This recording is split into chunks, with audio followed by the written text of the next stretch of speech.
Ladies and gentlemen, hello and welcome. I'm literally this is the day after BlizzCon.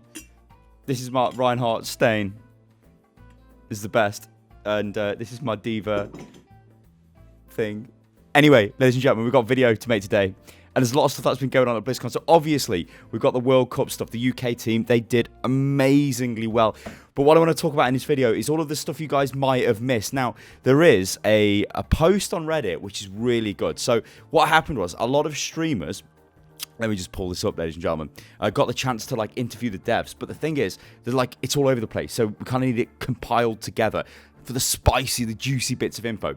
What we've got, though, is this is from Jeff. Now, he did an interview with Fran. Now, she's a really cool streamer, so go check her out. Links all in the video description. And a load of stuff was covered. Now, I must give a shout out to Desks Up. He's a Canadian fan, ladies and gentlemen. This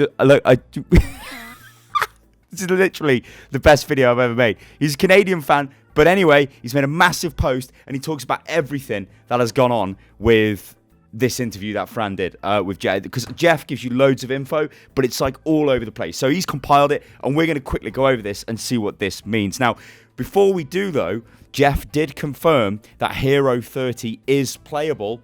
Basically, it's ready to go, and it's not the robot that was announced in the reunion cinematic. So, yeah, stay tuned for that, ladies and gentlemen. However, let's get stuck into this. So, Jeff makes an amazing appearance to this. The clip to this is awesome. I believe this is on the top of the actual Overwatch Reddit as well, which is crazy. So Jeff just literally walked in. So the way these dev interviews work is you don't actually know what dev is going to turn up. They sort of, I think it's kind of like whichever dev is free just comes over. Anyway, Jeff came over, so he just turns up, and Fran, she's like, oh my God, it's so cool. Anyway, Jeff turns up. So I'm going to go through a lot of stuff here, guys, so get ready for this. So,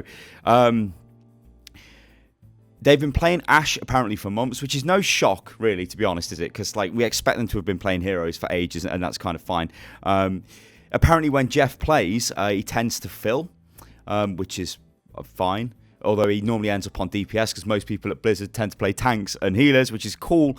Now, the dynamite ability for Ashe has got a pretty big hitbox. It's also designed so that you throw it while standing completely still and not moving the cursor. It will land in a spot at the center of your crosshair. Now, this is something I tested out with Tyradin or Tyradin, whatever your name is, Sean, right? We tested this out, and this is kind of true, but you have to sort of throw the dynamite at like a 35-degree angle almost. And as you throw it, so as soon as your weapon comes up, you can fire and you will hit the dynamite and it'll explode. Because I think it's got a larger explosion radius when you do this. If you just leave the dynamite to roll on the floor, it will still detonate, but it's not as like effective. Although the jury's still out on whether you actually want to be shooting the dynamite for the combo or just throwing the dynamite and firing into whatever you're shooting at for more damage. We don't know, but that's cool. Now, Bob, which is the big Omnic butler, not what I called him on Twitter, ladies and gentlemen. What is my hair? What is my hair doing? There you go. These are actually very inconvenient. Anyway, Bob, yeah. You can aim him. So the way Bob works is, I think we all kind of know this by now anyway, but he basically runs straight forward, knocks everybody up, turns into a tourbillon turret. The knock-up component of his ultimate is really, really strong because it means that he can like combo with like a Reinhardt Shatter, a Diva Bomb or something. So that's really, really cool. So that's pretty much Bob, but that's great. So we know he can be aimed. Reloading one at a time, now this is funky, was something they wanted to try out. Felt it made Ashe more unique. Feels like what you'd expect from her gun. And it's true, right? And I think it adds like another layer of resource management. If you guys seen the interview I did with Michael Chu and Bill from the Overwatch team, we did kind of speak about that, and it was something they wanted to do. But I think from the playtests I've been able to get onto, she does feel quite good in that respect, I think. So it's a good idea. And obviously it makes sense for that type of weapon.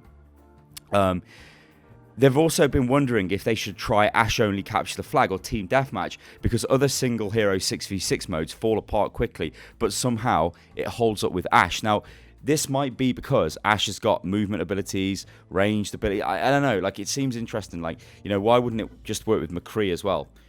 Or Soldier? I don't know. That's an interesting comment to make, but we're not sure what's going on there. Apparently then Jeff makes a bunch of bad jokes. And remember, guys, I'm going to link to this VOD in the stream review. I'm just kind of giving you a quick update in my hotel room, making the best video ever.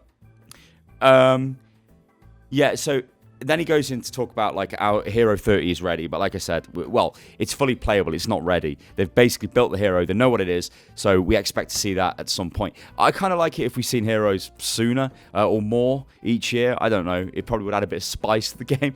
But yeah, the Hero 30 is done, so when that comes out, yeah, they're clearly working on the heroes now, which you'd expect them to be anyway. So... Then he talks about Echo. So people mistook Echo for Athena. It was because an artist put an Athena logo on an old concept art as a placeholder and players looked into it too deeply. Now, I remember this, and I think Michael Chu did tell me this as well. Because if you remember the really early Overwatch concept art, it had a white sort of robot. That's obviously Echo, but we didn't know that at the time. We thought this was Athena because it's got an Athena logo on it. And we thought it was like Athena's battle suit. Because, of course, Athena is the AI that the Overwatch team use. So, yeah, but... that's kind of where the confusion from that's come from. I mean, it's not really confusion, is it? It was good for speculation, ladies and gentlemen. So we love it. By the way, there's nothing in this. If there was something in this, I'd be drinking it now. Oh, but there's not. But this is so goddamn cool. Anyway, he then goes on to say, very excited about Lucio's. That's great. Echo has been developed for a very long time, so that's going to be funky. Is Echo the next hero? Although people were saying she's not. We don't know. We're going to have to wait and see. They're not going to tell us straight away, are they? They wanted to make sure Dynamite is visible to the enemy team, which makes sense. They recognise that they're annoying people with CC, which this is like actually a huge thing. So they're stepping back. Ashe is an example of this. That's good. We hate losing control of our characters, and Blizzard know this. So stop giving us like Brigitte. Although Brigitte is really good for the game, don't get me wrong, guys, because she does change, well, she has changed the meta in a good way. She's just not that great to play with or play against. That's the issue there. We don't like stuns, basically, and getting froze and all that stuff. It's not good. He doesn't know if Dynamite's tick damage will get adjusted for armor. We'll have to wait and see what happens there. They want to make sure Dynamite is viable. Is visible to the enemy team. We've just covered that. Remember, guys, I might have been out last night. Yeah, he's excited about Lucio's. Actually, I've got 3 boxes of Lucio's, and I would legitimately get up and get them. Although, like, I've got no trousers on. So let's not do that. I'll remain seated. Or I'll be banned off YouTube. Fran talks about Anna being bad for 6 seasons, Mercy being out of the meta. Jeff says he's being accused of buffing Mercy too quickly and having a Mercy bias, then nervously says that he hopes Mercy's in a good spot after this buff. Also mentions how emotional Mercy-related feedback is either towards end. Yeah, and to be honest, like, I'm guilty of getting emotional with Overwatch. I think everybody is, right? You get passionate about the characters in the game, so you're like, you just go wild. But hey, it's fine. We'll have to wait and see what happens with Mercy, though. I don't think it's enough for Mercy, but, we'll have to wait and see. He feels that the support patch was a good lesson for people, mentions seeing people say Anna's ult charge would not make a difference, then says sometimes we know what we're doing, sometimes. So Fran then asked him about a hero ban system. Jeff says the team is against it for reasons already mentioned, but doesn't want to say no after what happened with Deathmatch. Because remember, they said Deathmatch would never happen, and then last year, it was during the Santa Monica World Cup qualifiers, basically it just came out. Because it worked. So, yeah, never say never. The dev team talk about role queue. Now, this is what I kind of want to get into. They talk about this every single day. Many want it and many don't. Their biggest hope is for there to be more adoption of LFG. It doesn't force role queue onto everybody else. Really good arguments on both sides.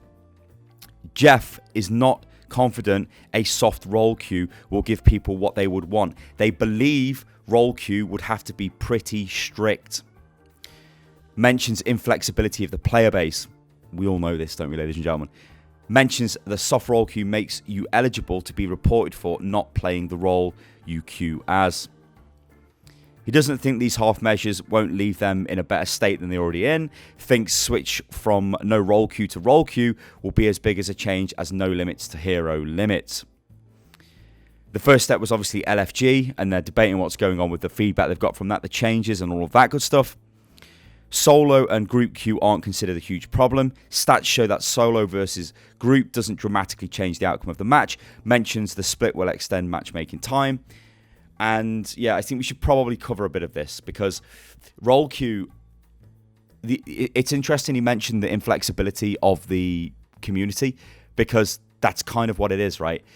people want to play the heroes they want to play, and I think the big issue with, and the reason why a lot of people ask for role queue, myself included, is we often feel like a lot of the time we go into games and I want to play, I don't know, Reinhardt, and somebody picks Reinhardt, and then I'm like, okay, I'll play Anna, but somebody's picked Anna, and then I'm like, oh, I have to play something I don't want to play. Or often it's DPS is selected, or you want to play DPS and they're selected, so you have to play something you don't want to play. And if you don't want to play something, then you kind of throw, and that's something they've got to get out of the game. So, personally, I want to live to see the day where we're like selecting a preferred role and we're getting put into a game with at least one main tank, one support, or one main support, people that almost guarantee they're going to play tank and support and literally cannot select anything else. And then, maybe we just put flex people in. Maybe that's the start. I don't know. But I know they don't like restricting players in that kind of way. So we're just going to have to wait and see how that pans out. But yeah, it was interesting that they did cover it, so good job on that, Fran.